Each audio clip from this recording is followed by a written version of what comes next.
Greetings to you viewers and welcome to Vegetarianism, the noble way of living. Today we will once again visit Jungle Friends Primate Sanctuary for the third and concluding episode of our series. In the first two parts of our show, we spoke with founder Kiri Bognall and the sanctuary's interns and learned about the sanctuary's 120 monkey residents, 4 birds, and a few dogs. We heard how many monkeys were sick because of stress and their poor diets while being held captive as pets. Fortunately, after relocating to Jungle Friends and cared for on a nutritious vegan diet, they have been able to regain their health almost instantaneously. A few, nevertheless, have to be kept on medication to control their illnesses. Another problem that we have with monkeys in captivity is they don't get the exercise they need, they don't get the right diet, and then they develop diabetes. We've got most of them weaned off of insulin, but we do have some that still insulin.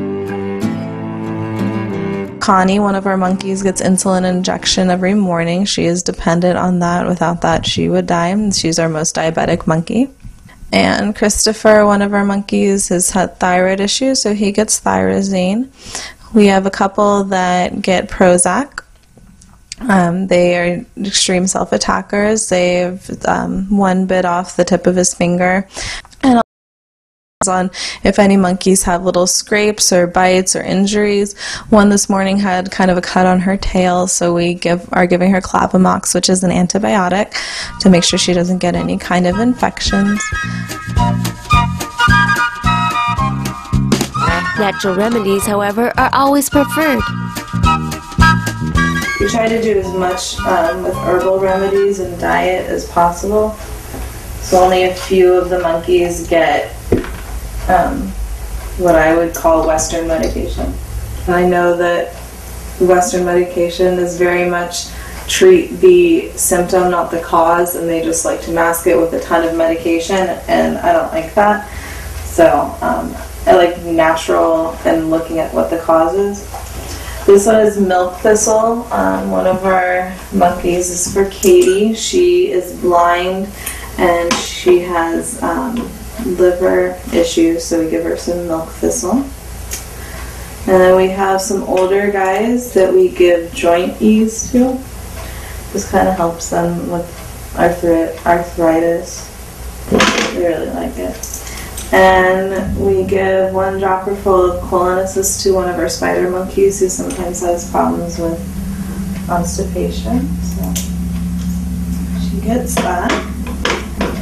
And then one of our white-faced capuchins has thyroid issues, a hormone imbalance. So he gets Thyrazine, thyroid medication. And then the glipizide is for the more diabetic monkeys where the pancreas-assisted diet doesn't do the job. We all know that to get an animal to take medicine is not an easy task. Who can blame them? The caregivers at Jungle Friends have thought up unique ways to give medicine to their monkey babies. 4 of the monkeys get glipizide for diabetes, and we give that to them in cups. We mix it with applesauce. So we cut out, they like to tear up the cups to get to the very bottom to look at the applesauce, so we just cut off the tops to make it easier for them to tear open. Okay. We put the initial on the cup so we know which one is theirs. We use applesauce. That's the only sugar they really get.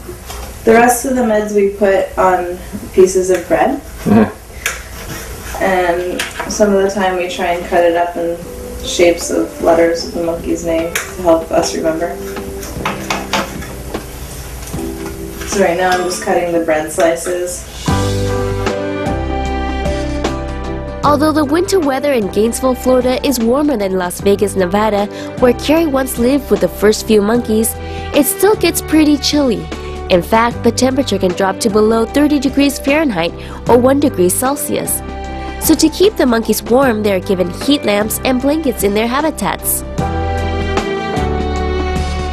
The monkeys like it around 80, 85, But at 60, they're still okay. But when the temperatures drop below 60 degrees, all of the heat lamps come on. We have them all thermostated. So they have heat lamps in their habitat where they can go into a cave, and they've got their heat lamp in a hammock where they can hang out and bundle together. Some of the elderly monkeys and the diabetic monkeys and the smaller monkeys, like the marmosets and tamarins, actually have buildings that they can go inside and get completely out of the weather into a climate-controlled area. It even is air-conditioned in the summer. But and then we have some monkeys that prefer to sleep under the stars. We have runways that go to all the different habitats that they can travel along.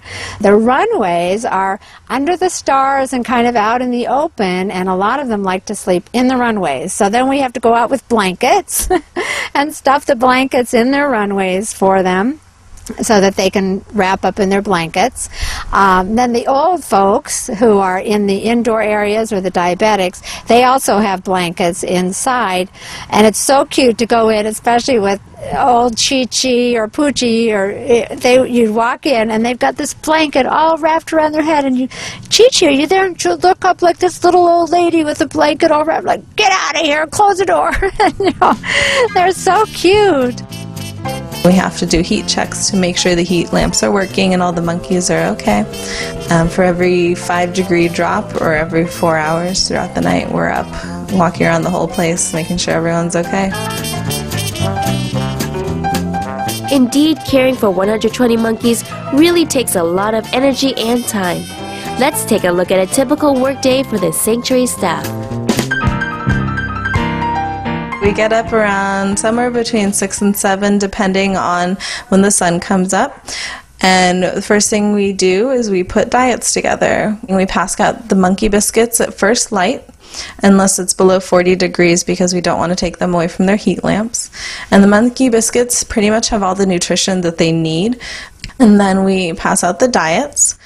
And then we do meds, which you saw and I talked about. And then we also make soup in the morning, and we take breakfast at hopefully around 9:30 for about a half an hour. And then our morning chores, which are from about 10 to 2, it varies. So today we're doing chop, like I said. We're just going to be cutting up vegetables and fruit all morning. Some days we're cleaning outdoor or indoor habitats, repropping, building habitats, just any kind of cleaning that needs to be done. Then we collect all the diet bowls and wash those. Take lunch maybe. So hopefully around 2. Sometimes we don't get out till 3. And after lunch we come back and we rake around the whole sanctuary. The monkeys will typically drop pieces of food under their feeders or under the runways. So we go around the whole sanctuary and we rake all that up so that other little creatures don't come and get it. And then we pick up the biscuit bowls at night before it gets dark, and we feed the babies a couple times a day. We're always doing laundry, we're always doing dishes. That never seems to end. And right now we have a kinkajou that he's going to be leaving us soon, but we feed him at night when it gets dark because he's nocturnal. We try to get done somewhere around 8, 9 o'clock, hopefully. There have been a couple nights where it hasn't been till 10, but those are rare. Despite all the hardships at work, the animals here also have made it a happy haven for humans as well. So, we're all pretty tired and pretty worn out, but I'm definitely happy here. I wouldn't trade this for anything in the world right now. Monkeys bring me happiness, brings me appreciation for being able to live freely, and it makes me realize what is really important, not just for me personally, but in general in life. I think it makes you appreciate many, many things. Having food, having shelter, anything like that, and it just has changed my life, definitely. Many caregivers at Jungle Friends have become either vegan or vegetarian after working there. As a rescue, we don't allow people to eat animals or animal products on the property, so when our interns come in, they They have to adjust to a vegan lifestyle, which most people leave here either vegetarian or vegan, even if they came in as meat eaters. And we have a lot of people leave as vegans. So, you know, they're going to their university and they're going to set up a vegan meal and they're teaching people how to cook. And just, kids are amazing. I mean, we get the best kids out here to do their internships and to volunteer. And so if we teach them to be good stewards of the planet and teach them a compassionate lifestyle, they go out into the world as young people and tell their friends.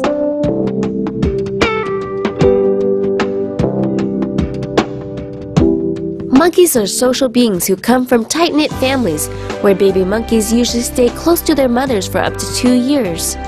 The cruel reality is that breeders will snatch baby monkeys away from their mothers when they're only a few days old to be sold to people who see them as playthings, and much to the detriment to their well-being. Today, most pet capuchins are bred in captivity in North America. Backyard breeding of exotic animals as pets is a multi-million-dollar business nowadays. And for monkeys, it's a highly unnatural process. They steal them from as early as 3 days old. Capuchin monkeys will live on their mother's back and nurse for up to 2 years. One of the hallmarks of being a primate, indeed being a mammal, is a strong mother-infant bond. So, for example, if a monkey is pulled from its mother at, say, 3 days of age, you get the classic rocking, tail-sucking, hair-pulling, biting, these repetitive behaviors that infants do not do in wild groups. Monkeys were never meant to be pets, and it starts out wrong from the very beginning, because these babies are literally stolen from their natural mothers and placed with a different species, a human, and it's wrong. It's wrong in every sense of the word, not only for the babies who need their own mothers to learn from, to have mother's milk, peer play, to be able to play with other monkeys. It's also horrible for the mother monkey. If you can imagine having your baby stolen from you year after year, another baby, you have another baby born, and the horror both mother and baby must feel during that forced separation. So from the very beginning, it's wrong, and it doesn't work, and it goes downhill from there. Animals belong in the wild. Don't mistreat them. Don't go out hunting them. Don't capture them as a pet or try and domesticate them, because it's not possible. They're meant to be out there. They need to be out there. With our hearts touched, we sincerely thank the loving staff at Jungle Friends Primate Sanctuary for their noble devotion in offering a better life for these beautiful beings. May heaven bless you more and more for all you do. To learn more about Jungle Friends Primate Sanctuary, please visit www.junglefriends.org. Earth-conscious viewers, we enjoyed your pleasant company today on Vegetarianism, the Noble Way of Living.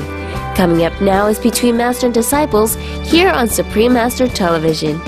May the autumn breezes bring you hope for a bright day. For more details, please visit www.suprememastertv.com/veg.